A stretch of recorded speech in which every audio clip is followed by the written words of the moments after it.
શરૂ કરી રહ્યા છીએ. હું ઈશ્વર પિતાનો સૌથી પહેલા આભાર માનું કે આ તક મને એમના તરફથી મળી. બાકી હું તો બહુ સામાન્ય અને બહુ ભાવી માણસ છું. પ્રભુ ઉપયોગ કરે છે માટે ઈશ્વરનો આભાર. સાથે ચર્ચની વ્યવસ્થા બાળક સાહેબનો આભાર કે લાયક બન્યો. ક્વાયરનો સવારે બોલે કહી તો ક્વાયર બહુ મજબૂત છે. દાહોદના ક્વાયરને સાંભળવું પણ એક લાવો છે. ક્વાયરનો હું આભાર માનું છું. આ શો મને સાંભળી રહ્યા છો માટે આ શોનો પણ આભાર માનું છું. મેં ગઈ વખતે મેં કહ્યું કે નવું નેતૃત્વ તૈયાર કરવું જોઈએ. મને ખબર નહીં કે આટલું ઝડપથી થઈ જશે. નવા સેક્રેટરી જુવાન આવ્યા છે. થોડી વારમાં મને એવું દેખાવું છે કે સિન્સિયર છે અને સક્ષમ છે. સરકાર આપશો તો ખૂબ સારું પરિણામ આપશે. સવારે આપણા જે વિષય પર જોયું ખ્રિસ્તી ઓળખ, ક્રિશ્ચિયન આઈડેન્ટિટી. હું ખ્રિસ્તી છું અને એ ઓળખ હું છુપાવી શકતો નથી. અને દુનિયા પણ મને એક ખ્રિસ્તી તરીકે જુએ છે. આ ખ્રિસ્તી હોવું એટલે શું એ આખું અઠવાડિયું આપણે જોવા માંગીએ છીએ. મેં સવારે વાત કરી કે ખ્રિસ્તી હોવું, ક્રિશ્ચિયાનિટી એ કાસ્ટ સર્ટિફિકેટ નથી, એ કેરેક્ટર સર્ટિફિકેટ છે. ક્રિશ્ચિયાનિટી કોઈ જ્ઞાતિ નથી, ઇવન એ રિલિજિયન પણ નથી, ધર્મ પણ નથી. એ તો જીવન જીવવાની પદ્ધતિ છે. અને જ્યારે હું પોતાને ક્રિશ્ચિયન કહેવડાવું છું ત્યારે મારી પાસેથી ઈશ્વર અપેક્ષા રાખે છે કે મારી એક ચોક્કસ પ્રકારની જીવનશૈલી. સવારે એ પણ કરું કે બહુ મોટું દૃષ્ટાંત છે આપણી સામે. કન્ડિશનિંગ. આ જગતમાં જન્મ્યા છીએ, જીવીએ છીએ એટલે જગતમાં જે પ્રશ્નો બધા ખ્રિસ્તી વ્યક્તિના જીવનમાં પણ છે જ. નોકરીઓ કરવાની, આર્થિક બાબત, આ બધાની વચ્ચે ક્રિશ્ચિયાનિટી જાળવી રાખવી એ બધી વસ્તુ. એટલે ઘણી વાર આપણે જગતમાં ચિંતા જગત જીવા થઈ છે. વાસ્તવમાં આપણે એવું કહેવામાં આવશે કે જગતનું રૂપ તમે ન ધરો. જગત સાથેની મૈત્રી દેવ પ્રત્યેનું વેર હશે, પણ જગત આપણા વ્યક્તિગત જીવનમાં પણ પ્રવેશે છે અને વ્યક્તિગત જીવનમાં પ્રવેશવાના કારણે મંડળીઓમાં પણ પ્રવેશે. મેં તો સ્પષ્ટ કહ્યું કે આગેવાનીમાં પણ જગતની આગેવાની અને ક્રિશ્ચિયન આગેવાની લીડરશીપમાં બહુ ઉપયોગ છે. એનું પણ પુસ્તક છે સ્પિરિચ્યુઅલ લીડરશીપ. એના નિયમો પણ જુદા. તો ક્રિશ્ચિયન વ્યક્તિ પાસેથી એવી અપેક્ષા રાખવામાં આવે છે કે ઈસુએ જે શીખ્યું છે અથવા ઈસુ જેવું જીવ્યા એ પ્રમાણે જીવવું. અંત્યોખમાં જે વ્યાખ્યા મળીએ કે જેને ખ્રિસ્તમાં આત્મા નથી એ ખ્રિસ્તી નથી. સાવ એવું પણ કહે છે કે અમારે તો ખ્રિસ્તનું મન છે. તો ચર્ચના ચોપડામાં મારું નામ હોય એનાથી હું ખ્રિસ્તી બની જતો નથી. બાપ્તિસ્મા લીધું છે એનાથી હું ખ્રિસ્તી બની જતો નથી. તો મારામાં ખ્રિસ્તનું મન હોવું અને ખ્રિસ્તનો આત્મા મારામાં હોવો એ મને વાસ્તવમાં ખ્રિસ્તી બનાવે. અને હું ખ્રિસ્તી બનું પછી શું થાય છે? આ મેઘ ધનુષ્ય તમે જોયું છે વરસાદમાં બને. એ સેમ ઘટના આધ્યાત્મિક રીતે ખ્રિસ્તી વ્યક્તિના જીવનમાં પણ બને. પાણીનું જે બુંદ હોય વરસાદના, એની ઉપર સૂર્યનું કિરણ પડે એટલે પાણીના બુંદમાંથી 7 અલગ અલગ રંગ નીકળે. જાનીવારી, કિનારા, ફીચર્સ ઘણા છે. એ 7 રંગોમાં વિભાજન થાય વર્ણપટ પણ કહેવામાં આવે. એ સૂર્યપ્રકાશનું કિરણ પાણીના બિંદુ પર પડે એટલું જ છે, એની અંદર જાય અને પછી આઉટપુટમાં 7 અલગ અલગ રંગ નીકળે આપણે કંઈ કરી શકીએ. એવી રીતે ખ્રિસ્તનો આત્મા અથવા સંબોધન અથવા પવિત્ર આત્મા તમે જે કહી શકો એ જ્યારે વ્યક્તિના જીવનમાં આવે છે ત્યારે એના વિચાર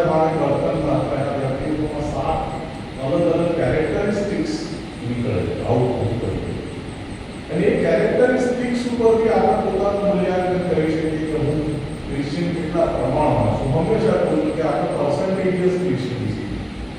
ક્રાઇસ્ટ 100% છે.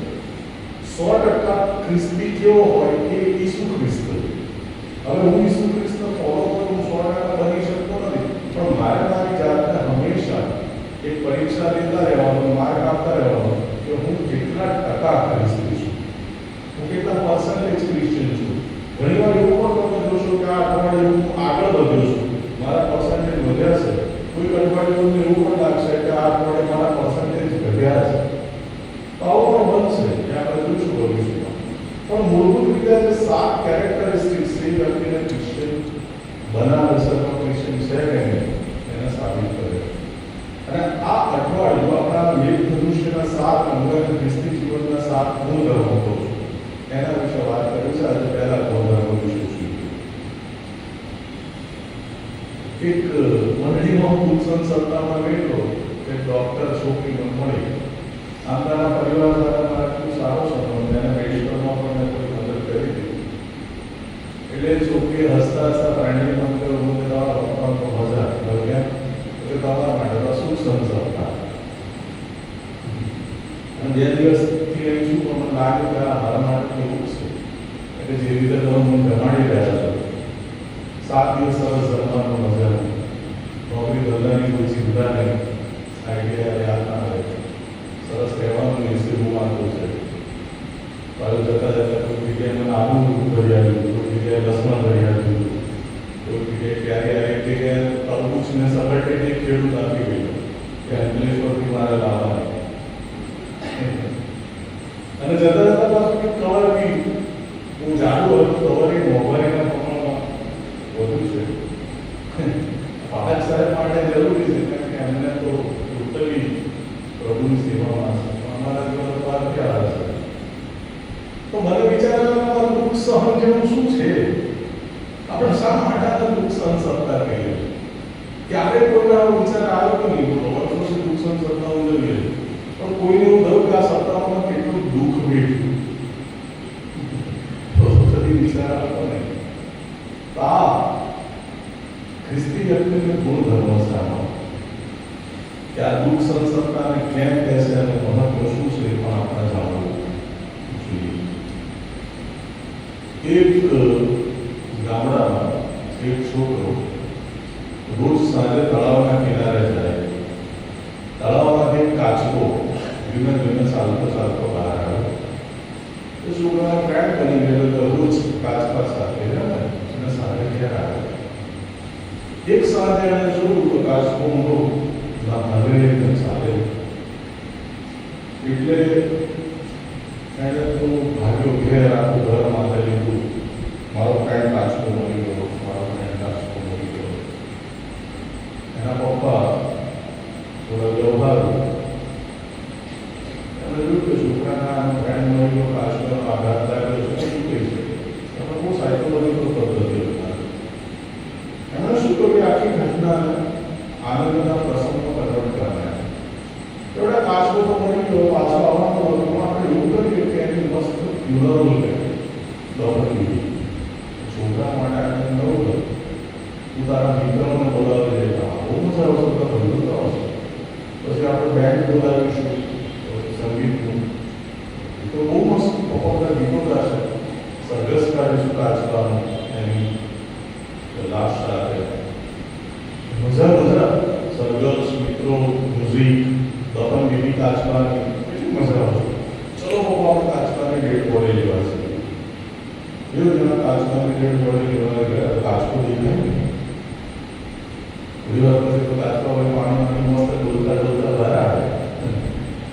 એક જ સેકન્ડમાં છોકરાએ સેવની કલ્પના કરેલી બધી ધરાશયી થઈ ગઈ કે મારી ફિલ્મનું શું, મારા વિકલ્પોને બોલાવવાનું શું, સંગીતનું શું, આવું મસ્ત પ્લાનિંગ કરું છું.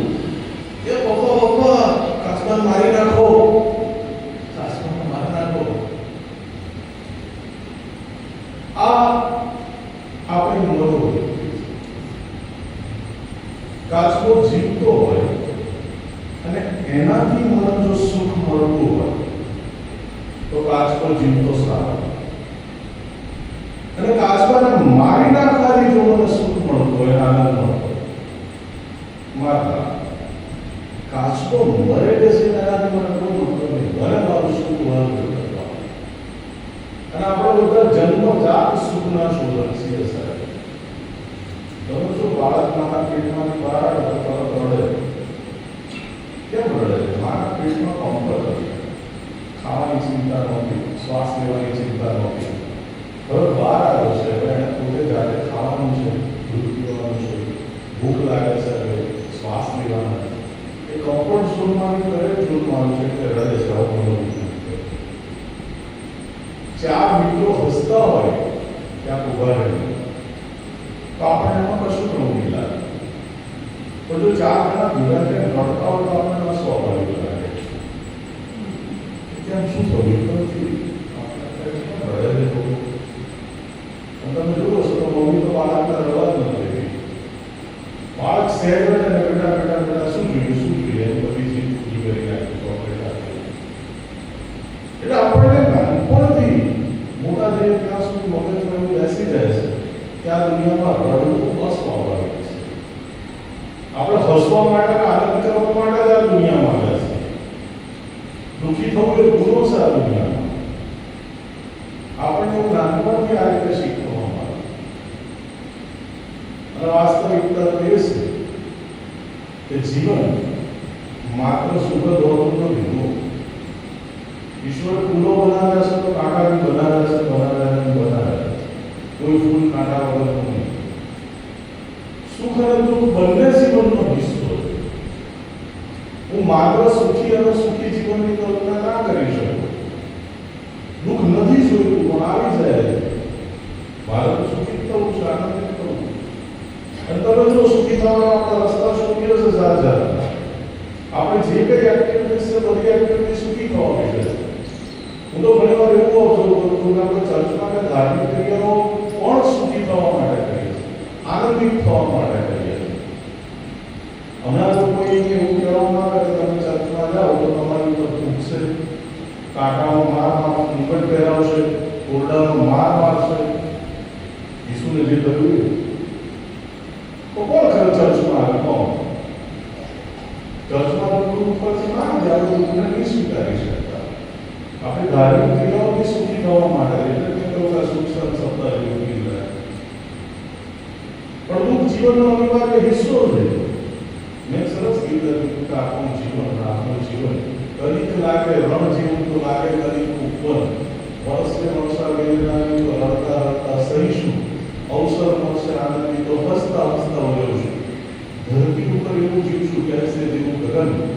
આપણું જીવન કદીક લાગે રણ જેવું તો લાગે કદીક ઉપર.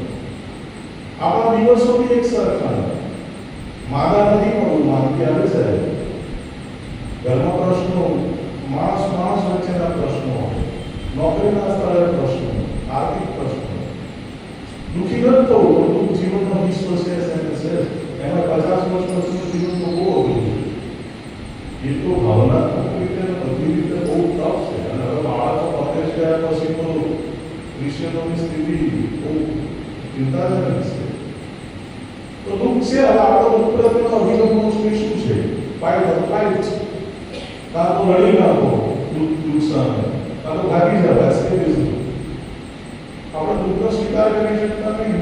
કારણ કે નાનપણથી આપણે સુખી થવાના જીવનનો હેતુ બનાવે. હવે દુઃખ આવે છે તો આધ્યાત્મિક રીતે જૂના કરાર સુધી એવી સમજ રહી કે દુઃખ એ કર્મનું પરિણામ છે. એને રીટ્રીબ્યુટિવ લો કહેવાય છે. તો આંધળો, લોહીવાળી સ્ત્રી, રક્તપિત્તના પેશન્ટ્સ, રક્તપિત્તની અસર સૌથી ખરાબ હતી એ સમય. એને પેલા ખાડામાં ફેંકી દઈ જૂનોમાં રહેવા મળેલી વસાહતો હતી, કોલોની. એમના સમાજથી અલગ રહેવાનું એ બધું જ. અને છતાંય સાત્વિક પરોક્ષને જાતે પણ દયા ના આવે એમની વિશે. નો બીજો સંપૂર્ણના દ્રષ્ટાંતમાં બહુ ભારે જાહેરાત નહીં કાઢે.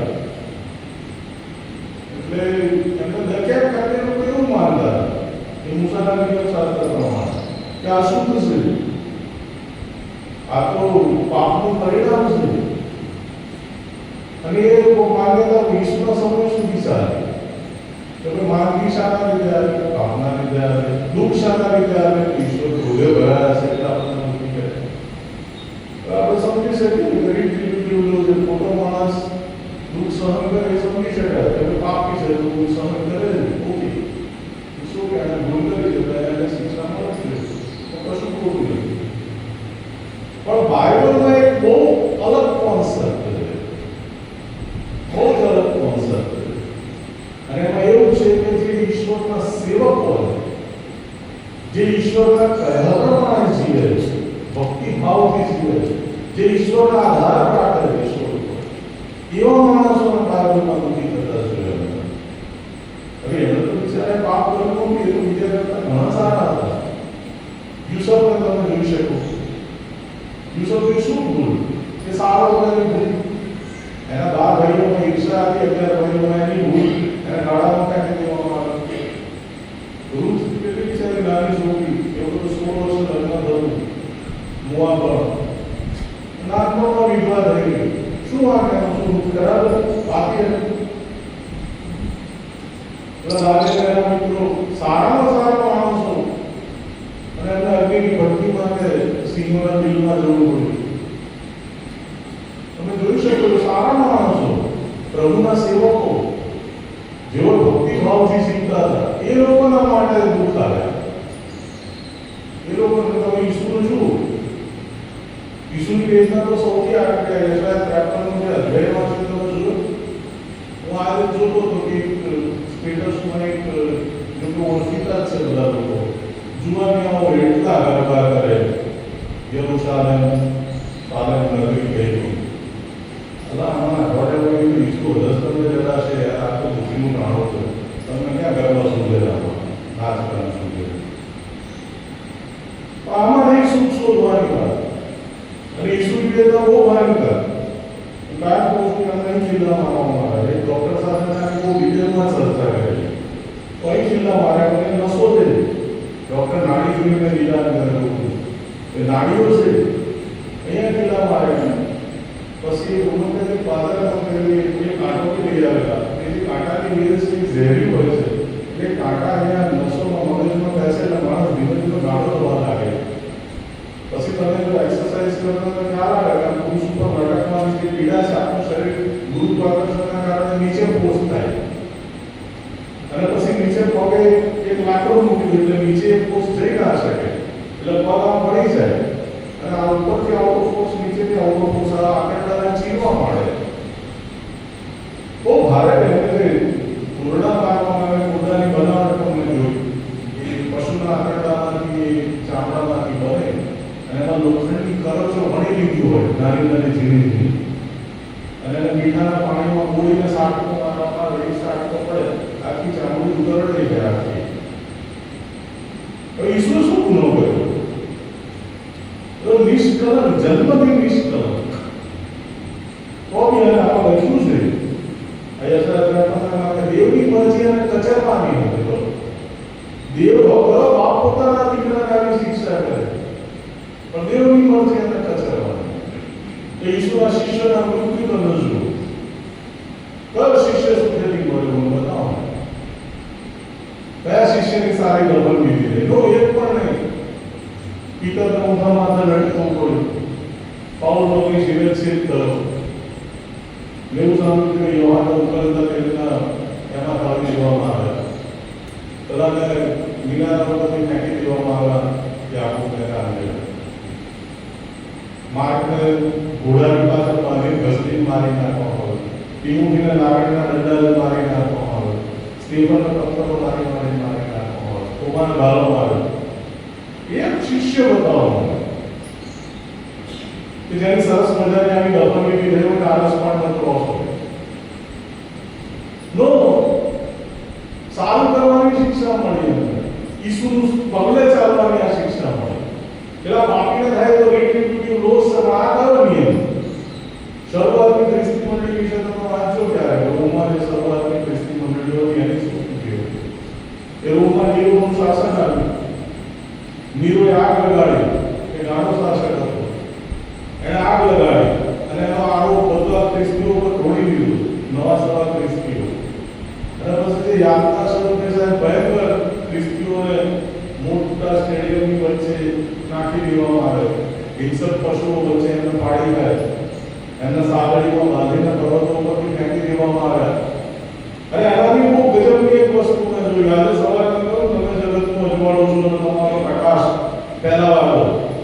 સાહેબ શરૂઆતમાં ખ્રિસ્તીઓના બગીચાઓમાં બાંધી ઉભા રાખીને જીવતા સળગાવવામાં માણસ તરીકે એનો ઉપયોગ થતો. જોયું છે આપણે આ ક્રિશ્ચિયનોએ આજના આવું એક ઘટના વાંચી એક બુકમાં જૂની. એક સગર્ભા સ્ત્રી એને લાકડાના પેલા તાપા પર બેસાડી દેવામાં આવી અને એની અંદરનો ગર્ભ જીવતો મળી ગયો. આવી આજના હોય ક્રિશ્ચિયનો બેઠી મિસ્ટર શું બેઠું ત્યાં ક્લાસ પર ઉતર્યા તરત એમની છોકરી મરી ગઈ. જાણે એલેક્ઝાન્ડર ક્યાં ઉતર્યા થોડા સમયમાં મરી ગયા. અહીંયા તમારે ત્યાં બધા મિસ્ટરીઓ થાય મરી ગયા. ડેવિડ લિવિંગસ્ટનની તો કેવી સ્થિતિ, આપણે કોઈ કાંટો વાગ્યો આંખ ખતમ થઈ ગઈ. 3 વાર માણસ ઉપર સિંહે હુમલો કર્યો. એ પાછા વતન ગયા તો કેટલી ડરી ગઈ કે ડિવોર્સ થઈ ગયા. શું સુખ મળ્યું ઈસુની પાછળ ચાલવાથી? કયા સુખી થયા? તારે કે સત્યો ઋષિ આ જીવન કે ઈશ્વર પોતાના પ્રિયને પણ શિક્ષા કરી શકે.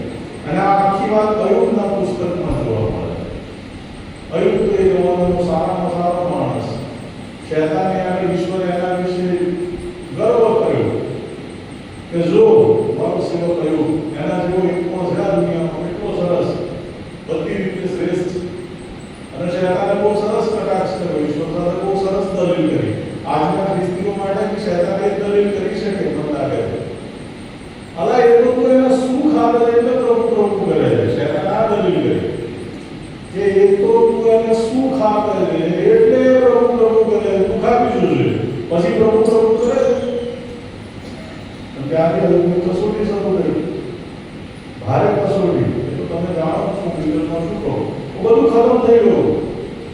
અને એની પત્ની એને સરસ જવાબ આપ્યો કે પ્રભુ કહે છે આખી જિંદગી તો ઈશ્વર કરી, ઈશ્વરના પગલે ચાલ્યો, ન્યાયથી વર્ત્યો, ગરીબોને આપ્યું છે. શું ફળ મળ્યું તને? શું ફળ મળ્યું? આ ફળ મળ્યું. એટલે લોકો બહુ સરસ જવાબ આપે. એનું નામ થિયોડોસી પીસી. હવે શું કહ્યું કે તું અધર્મી સ્ત્રીની માફક કેમ બોલે છે? તું અધર્મી સ્ત્રીની માફક કેમ બોલે છે? શું આપણે ઈશ્વરના હાથથી સુખ જ સ્વીકારેલા દુઃખ નહીં? શું આપણે ઈશ્વરના હાથથી માત્ર ને માત્ર સુખ જ સ્વીકારીએ? સુખ આપે તો ઈશ્વર સારા ને ભલા, દુઃખ આપે તો નહીં. એમાં ક્યાં પ્રોસ્પરિટી વસ્તુ પેદા થઈ કે ભાઈ સુખ ઈશ્વર આપે, ઈશ્વર તો બહુ સુખ આપે અને પરિણામમાં આપણા ભારતની મીટિંગો કરી દાન આપે બધું એમ સુખ આપે ઈશ્વર. પણ આ બી એક વાત છે કે ઈશ્વરની પાછળ ચાલવાથી દુઃખની મળી છે કે શું ઈશ્વરના હાથથી આપણે સુખ જ સ્વીકારીએ દુઃખ નહીં. ઘણી વાર ઈશ્વર દુઃખી પણ કરી શકે આપણને. અને બહુ સરસ એક વસ્તુ જોઈ કે પેઇન હેઝ ધ પર્પસ. જે દર્દ ઈશ્વર આપે છે એની પાછળ ઈશ્વરના હેતુ છે. કયા હેતુ છે? 3 હેતુ બહુ ટૂંકમાં સમજાવી છે. પેલો આંધળો ઈસુને મળ્યો એટલે શિષ્યોએ પૂછ્યું એક ત્રિપીટકી લો જેમાં શિષ્યો મોટા થાય યહૂદી ધર્મમાં. કર્મનો સિદ્ધાંત. શિષ્યો ઈસુને કહ્યું કે કોનું આપીશું? અમારા જન્મથી આંધળો, જન્મથી બાળક. આપણે જોયું હોસ્પિટલમાં બાળક તમે જોયા હશે, કેન્સર હોસ્પિટલ નાનું બચ્ચું. હમણાં મારા મિત્રના છોકરું 3 વર્ષનું હર્નિયાનું ઓપરેશન થયું. તો બાળક કેવું મોટું પાપ કરી નાખતું હશે? આપણે તો મોટા કરીએ, નાનું છોકરું શું પાપ કરે? તો પેલો જન્મથી આંધળો એટલે શિષ્યોને એ જ પૂરો થયો કે આપણો પાપ, એનું પાપ. અચ્છા, જન્મથી આંધળો છું એના મા બાપનું પાપ? બીજું બહુ સરસ જવાબ આપ્યો કે કોઈનું પાપ નહીં, પણ દેવનો મહિમા પ્રગટ થાય એ માટે આવે. તો ઘણી વાર ઈશ્વર પોતાનો મહિમા પ્રગટ કરવા માટે આપણને દુઃખી થવા દે. આ એકદમ નવો કોન્સેપ્ટ, એકદમ નવી વાત. ક્યારે કોઈ ક્રિશ્ચિયન વ્યક્તિના મનમાં એ થાય પ્રશ્ન કે હું કેમ દુઃખી? બાઇબલ વાંચું છું, ચર્ચમાં જાઉં છું, પ્રાર્થના કરું છું, બધી રીતે પ્રભુ કરું છું, તો બી મારા જીવનમાં શા માટે દુઃખ? તેનો જવાબ આ કે પ્રભુ પોતાનો મહિમા પ્રગટ કરે છે. તમે જુઓ સાહેબ, સુખની ક્ષણોમાં ઈશ્વર યાદ નહીં આવતા. આવે સુખની ક્ષણોમાં ઈશ્વર યાદ ના, દુઃખની ક્ષણોમાં જ આપણને ઈશ્વર યાદ આવે છે અને આપણે પ્રભુ પ્રભુ કરવા માંડીએ. છોકરાનું લગ્ન પણ ગરબા ગાવાના હોય તો ઈશ્વર યાદ ના આવે. આવે તો ઈશ્વર યાદ ગરબા ગાતા ગાતા આવ્યા હોય તો મળજો કે આ મને યાદ આવ્યા. નો, ના યાદ આવે સાહેબ. ખુશીના પ્રસંગમાં મગરની કેક કાપતા હોય તો ઈશ્વર યાદ ના આવે. પણ હમણાં ડોક્ટર આમ જોઈને કહે કે તમને કેન્સર જેવું લાગે છે, તો બીજું કિડનીનો પ્રોબ્લેમ વધી ગયો છે, ગયા પ્રભુ પ્રભુ પ્રભુ બચાવો. દુઃખની ક્ષણોમાં ઈશ્વર યાદ આવે, સુખની ક્ષણોમાં ઈશ્વર આપણને યાદ નહીં આવે. અને દુઃખ ઈશ્વરનો મહિમા પ્રગટ કરે. પાપને ઈશ્વર હઠીલો કર્યો એવું લખ્યું છે બાઇબલમાં. કેમ? ઈશ્વર પોતાનો મહિમા પ્રગટ કરે. ઈશ્વર બતાવ્યું કે હું આવા ચમત્કાર કરી શકું છું. તો પહેલી વસ્તુ આ છે કે ઈશ્વર પોતાનો મહિમા પ્રગટ કરે. દુઃખમાંથી બહાર આવે. મારા જીવનમાં ઘણી વાર બોલું છું, મને ઘણી વાર પ્રશ્ન થયા પ્રભુ કેમ મારી સાથે આવું કરે? પણ એ પ્રશ્નોના અંતે જોયું કે હા, પ્રભુ તો પોતાનો મહિમા પ્રગટ કરે. એ હું છું એવું આપણને ફીલ કરાવે. બીજી વસ્તુ આવો કહે છે, બહુ અદભુત વાક્ય છે ગીતશાસ્ત્રનું, કે હું દુઃખી રહું એ મને ગુણકારક થઈ પડ્યું. બેનિફિટ મને લાભ થયો નથી. હું દુઃખી રહું મને ગુણકારક થઈ પડ્યું. કેમ કે હું તારા વિડીયો શીખ્યો. દુઃખ જીવન જીવતા શીખવે. દુઃખ જીવન જીવતા શીખવે. એક મારો મિત્ર છે, બહુ વ્યસની છોકરો, અને અચાનક એને તકલીફ આવી, પેટના પ્રોબ્લેમ છે બધા, મને કે છોડી દીધું. દુઃખ જીવન જીવતા શીખવે. સંઘર્ષ જીવન. બીજો બી એક છોકરો મેં એવો જોયો કે બહુ પપ્પા જરા હતા, બહુ બેસા કરો, જેવા પપ્પા એક્સપાયર થઈ ગયા, એના જીવનમાં આમ સ્ટેબિલિટી આવી ગઈ, ગંભીરતા આવી ગઈ, રિસ્પોન્સિબિલિટી આવી ગઈ, અને આખું કુટુંબ આવી ગયું. તો દુઃખ માણસને જીવન જીવતા શીખવે. ઘણી વાર સુખની ક્ષણોમાં આપણે જીવન જીવવાની પદ્ધતિઓ નહીં શીખી શકતા.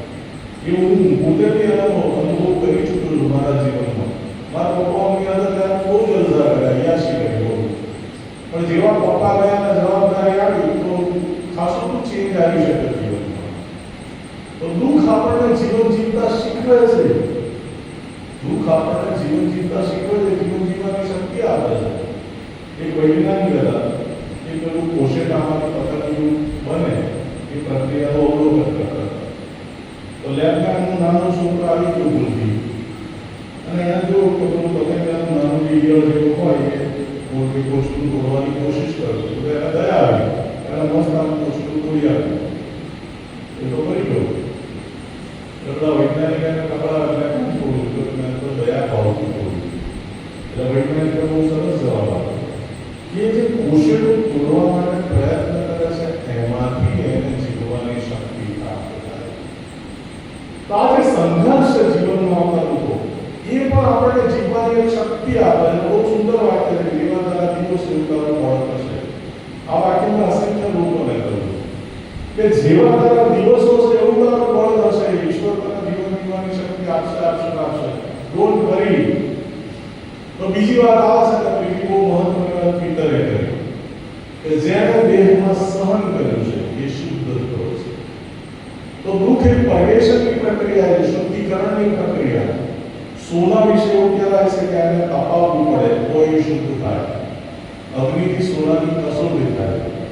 તો જીવન તપે છે દુઃખોમાં, અને એનાથી એક શુદ્ધતા ઉત્પન્ન થાય છે. એ આખો અલગ વિષય છે. જૈનિઝમમાં તપનું મહત્વ. તો પાઉલે આ એક વાત કરી છે કે રખેને પ્રભુનું કામ કરવા છતાંય, રખેને પ્રભુનું કામ કરવા છતાંય હું ઈશ્વરથી નાપસંદ ન થાવ માટે હું સર્વ પ્રકારે દેહ દમન કરું છું. દેહ દમન કર્યા. પ્રભુનું કામ કરવા છતાંય હું ઈશ્વરથી નાપસંદ ન થાવ. એટલે ઘણી વાર જ્યારે જો પ્રભુ કામ કરવા કરતા માણસો જલસા કરે ત્યારે પાઉલનું વાક્ય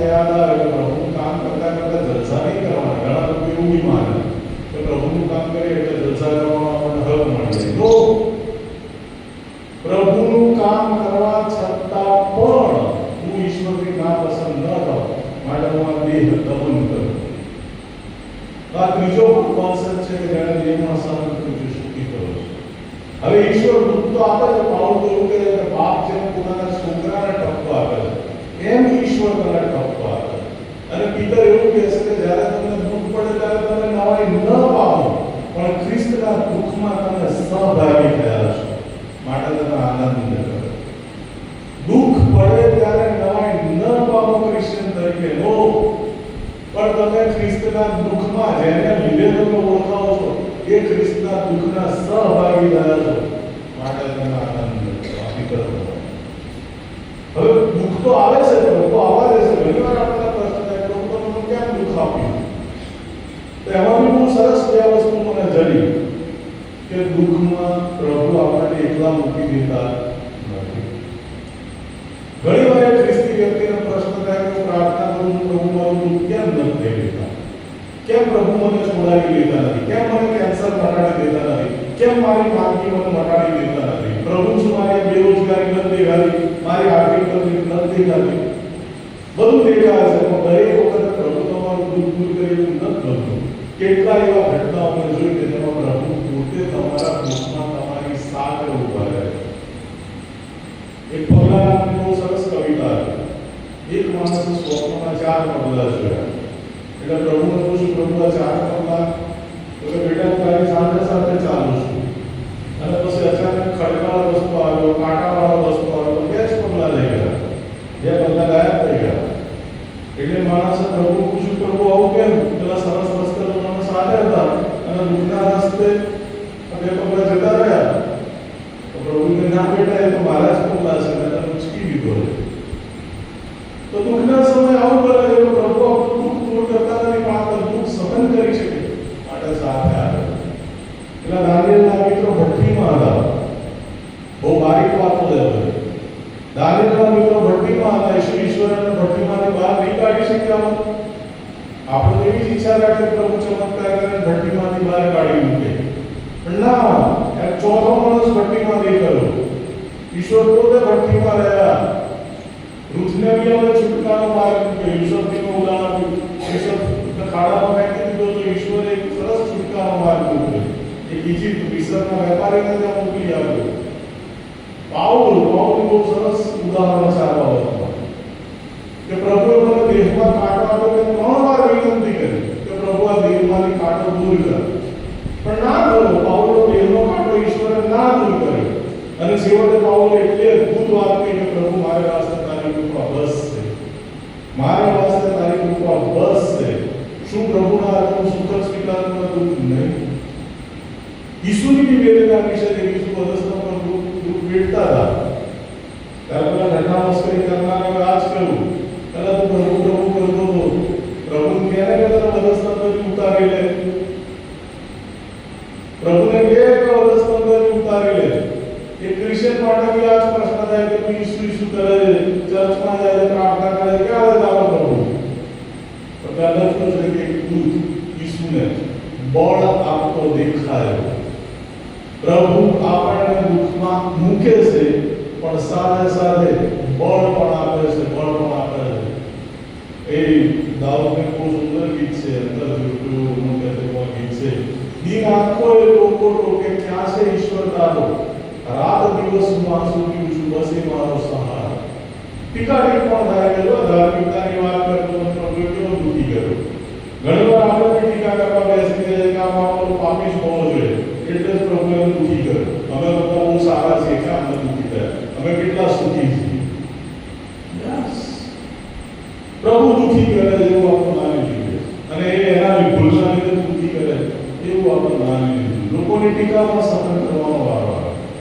ઈશ્વર નાથને મકાઈનો રોટલો બનાવતો હતો કે બાજરીની રોટલો માટે એવું છે, એક હાથ છે ને એ તપલી મારે, એ રોટલો તૂટી ના જાય માટે બીજો એક હાથ નીચે રાખો, તો જ એ રોટલો મિસ કરે. એટલે મેં લખ્યું ઈશ્વરનું કાર્ય કુંભાર જેવું છે. એક હાથની તપલી મારે ઘડવાને આકાર, બીજો હાથ તો અંદર રાખે દેવાને આધાર, ઓ જીવનના ઘડનારા તો સાચો છે કુંભાર. ઈશ્વર જાણે છે કે આપણે માટીના બનેલા છે, આપણે તૂટીના છે, ભાંગીના છે, માટે ઈશ્વર એક આધાર સાથે રાખે છે. અને અને બીજી એક મહત્વની વાત, જેમ સુખ કાયમી નથી દુઃખ પણ કાયમી નથી. ઈશ્વરે એક પણ રાત એવી નથી બનાવી કે જેના અંદર સવાર ના હોય. ઈશ્વરે એક પણ રાત એવી નથી બનાવી કે જેના અંદર સવાર ન હોય. કોઈ દુઃખ કાયમી નથી. ના, એ દુઃખના અંતે સુખ આવવાનું છે. યુસુફના ભાઈઓએ ખાડા ફેંકી દીધો તારે કેવું કાગળ? ના, યુસુફ તો મિસ્રનો અધિપતિ બનો સાહેબ. નેક્સ્ટ ટુ પારો. અને ભારતની જે અત્યારે ફૂડ ડિસ્ટ્રીબ્યુશન સિસ્ટમ છે વર્લ્ડની, એ આખી સિસ્ટમ યુસુફે એસ્ટાબ્લિશ કરી ક્રાઇસિસ મેનેજમેન્ટ દુકાળમાં.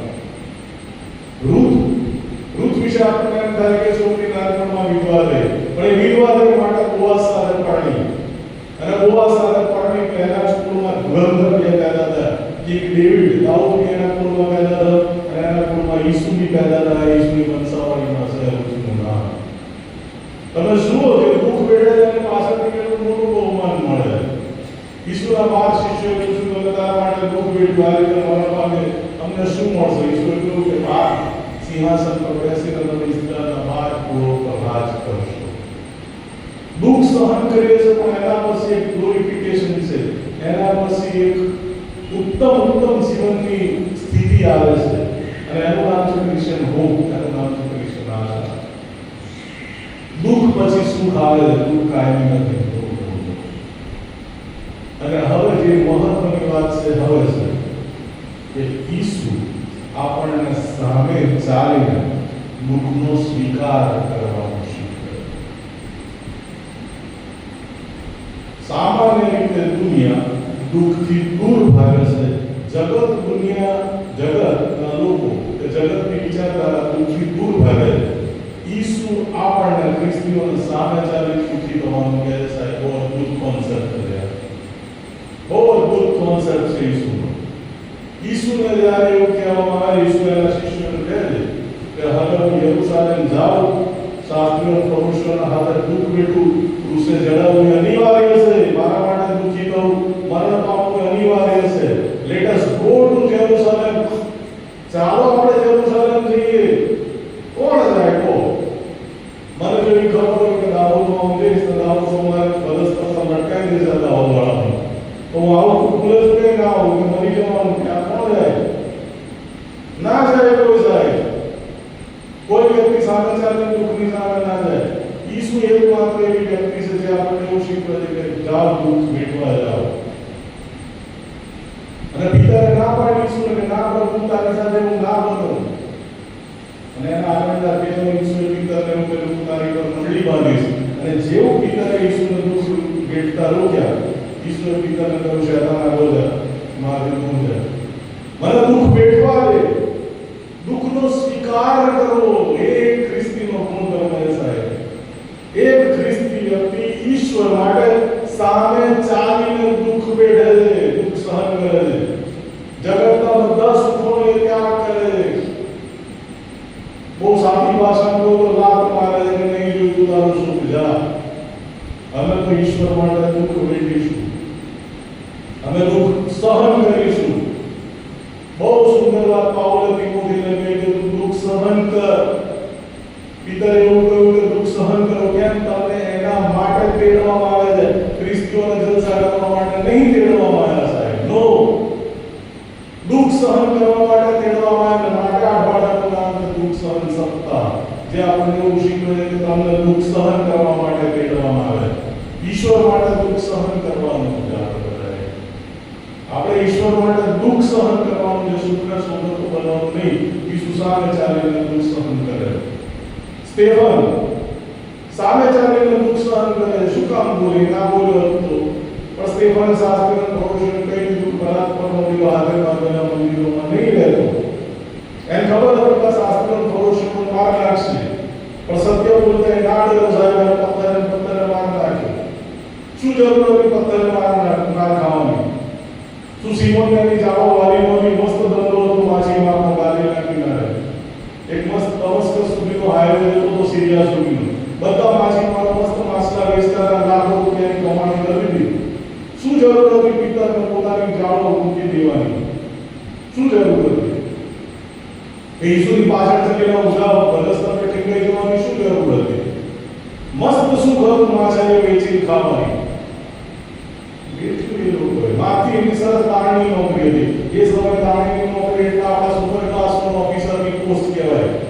કર ઉઘરાવતા એટલે ટેક્સ કલેક્ટર આપણી ભાષામાં. મસ્ત પોસ્ટ. શું કામ એ ઈસુની પાછળ જાય? દુઃખી થવા માટે. હું આજે બી કહું છું કે આપણા છોકરાઓ પરદેશ જાય તો મિશનરીઓ પરદેશ કે શું કામ આયા આયર્લેન્ડ કે નહીં? અહીં શું ખરું? એ બહુ જલસા હતા. સાહેબ સૌરાષ્ટ્રમાં ભેજવાળી આબોહવા બધું જંગલ એની વચ્ચે ક્લાસરૂમ પર ઘોડા ગાડી ગયા. મારે મિત્રો કહેતા હતા કે મારે ફરી બળદ યાત્રા કરવી છે, ગોઠવવી છે, ક્રિશ્ચિયનો બતાવવું છે કે શું આ સ્થિતિમાંથી ક્રિશ્ચિયાનિટી કહેતા શું જરૂર હતી લોકોમાં પેલા ખ્રિસ્તીઓને સળગી મારવાની. પણ ઈસુ આપણને શીખવે દુઃખ સહન કરતા શીખવે, ઈશ્વર માટે દુઃખ સહન કરતા શીખવે. અને શું પરિણામ આવે? બહુ સુંદર વાત કે જ્યારે આપણે દુઃખ સહન કરીએ છીએ ત્યારે આપણે દુઃખમાં પણ આનંદ કરી શકીએ છીએ. બહુ સુંદર કોન્સેપ્ટ છે કે ઈશ્વરે જે આપણા જીવનમાં દુઃખ મોકલ્યું છે એનાથી ઈશ્વર અજાણ નથી, ઈશ્વર સર્વજ્ઞ છે. એ દુઃખમાં ઈશ્વર મારી સાથે રહેશે અને એ મને ખબર છે કે એ દુઃખ એક દિવસે ઈશ્વર દૂર કરવાના છે. આજે નહીં તો કાલે, કાલે નહીં તો 5 વર્ષમાં એ દુઃખ જવાનું છે ડેફિનેટલી. એ દુઃખ સહન કરવા માટે ઈશ્વર મને બળ પણ આપે છે. અને હું જ્યારે દુઃખમાં આ રીતે સ્વીકાર કરું છું પોઝિટિવલી, ત્યારે મારા માટે દુઃખ નહીં રહે. પછી મારા જીવનમાં સુખ અને દુઃખ એવા બે તફાવત નહીં રહેતા. જે સ્થિતિમાં હું સુખી હોઉં છું એ જ માનસિકતા સાથે હું દુઃખને વિસહન કરું છું. ક્રિશ્ચિયન વ્યક્તિ ઓપરેશન થિયેટરમાં જાય કે ગાતો જવો જોઈએ. એક પાળક સાહેબ ઓપરેશન હતું, ગળાનું 7 કિલો ગાંઠનું. બીજા દિવસ સવારે સર્જરી હતી. ડોક્ટરે કહ્યું કે જો આ ગાંઠ કઈ તકલીફ થાય સર્જરીમાં તો અવાજ જતો રહેશે. તો બાળકનો અવાજ જતો રહે તો કેટલી મોટી તકલીફ. રાત્રે 12 વાગે એમનો ફોન આવ્યો, ગયો હોસ્પિટલ. આવું કરતા ગીતને ગાયું. બીજા દિવસ આનંદ સાથે માણસ બોલાય, ઓપરેશન સક્સેસફુલ. તો ક્રિશ્ચિયન તો આ છે જે દુઃખમાં ગીતો ગાય છે. એના માટે સુખ અને દુઃખ એવા કોઈ તફાવત નથી. બસ પ્રભુ કા કામ वो मेरी आदत, प्रभु का काम वो मेरी ताकत. આ ક્રિશ્ચિયાનિટી છે સાચી. This is real Christianity.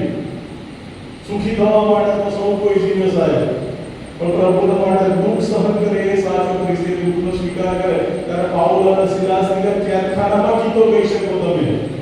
તમે કેદખાનામાં પણ ગીતો ગાઈ શકો. બહુ સુંદર વાત. રોમમાં ક્રિશ્ચિયાનિટી આવી. રોમમાં જે પહેલી ક્રિશ્ચિયાનિટી તો માની શકો આખો દેશ ક્રિશ્ચિયન થઈ ગયો હતો. જોસીફસ નામનો ઇતિહાસકાર લખે કે રોમ કેમ ક્રિશ્ચિયન થયું. એમાં બહુ સરસ વાત હતી કે જ્યારે ક્રિશ્ચિયનોને હિંસક પશુની સામે ફેંકી દેવામાં આવતા હતા, જ્યારે ક્રિશ્ચિયનોને બગીચામાં જીવતે જીવ સળગાવવામાં આવતા હતા, જ્યારે ક્રિશ્ચિયનોને પર્વત ઉપરથી ફેંકી દેવામાં આવતા હતા, ત્યારે ક્રિશ્ચિયનો આનંદથી ગીતો ગાતા હતા. અને રોમને એલાઇટ ક્લાસ એ પ્રતિષ્ઠિત લોકો, શ્રીમંત લોકો એમને એમ થયું કે કેવો ધર્મ જે દુઃખમાં બી આનંદ કરવાનું શીખવે છે, જે દુઃખમાં બી ગીતો ગાતા શીખવે છે. અને આખું રોમ ક્રિશ્ચિયન થઈ ગયું છે. જ્યારે આપણે દુઃખનો પોઝિટિવલી સ્વીકાર કરીએ છીએ, ઈશ્વરની ભેટ તરીકે સ્વીકાર કરીએ છીએ, ત્યારે દુઃખ આપણા માટે દુઃખ રહેતું નહીં. ત્યારે આપણે બોલી શકીએ છીએ કે પ્રભુમાં સદા સદા સદા સદા શબ્દનો મહત્વનો છે. ફોરએવર આનંદ કરો, સદા આનંદ કરો, સુખમાં બી આનંદ કરો, દુઃખમાં પણ આનંદ કરો. દુઃખમાં પણ આનંદ કરો. ફરીથી કહું છું, પાઉલ સેકન્ડ ટાઈમ એને રિપીટ કરે છે. ફરીથી કહું છું કે પ્રભુમાં સદા આનંદ કરો. અને સર્વ સંજોગોમાં ખાલી સુખના પ્રસંગોમાં જ નહીં, દુઃખના પ્રસંગોમાં પણ આભાર સ્તુતિ કરો. સદા આનંદ કરો, સર્વ સંજોગોમાં આભાર સ્તુતિ કરો.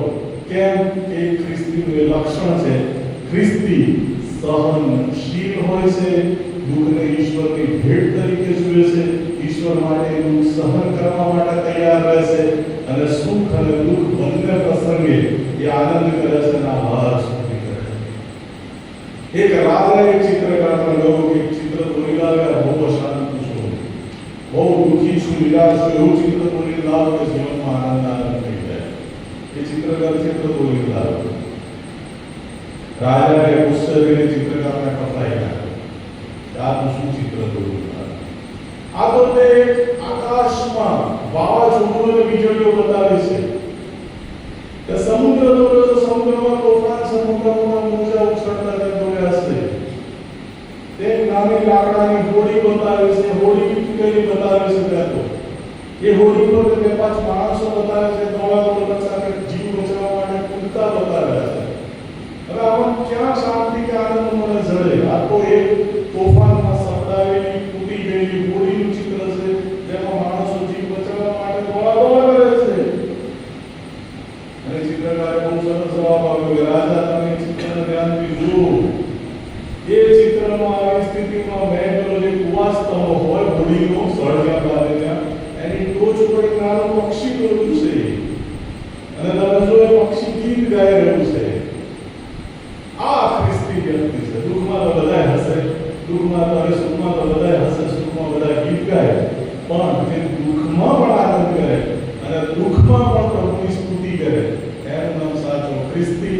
પહેલો ગુણ ખ્રિસ્તી વ્યક્તિ સહનશીલ હોય છે. Thank you very much.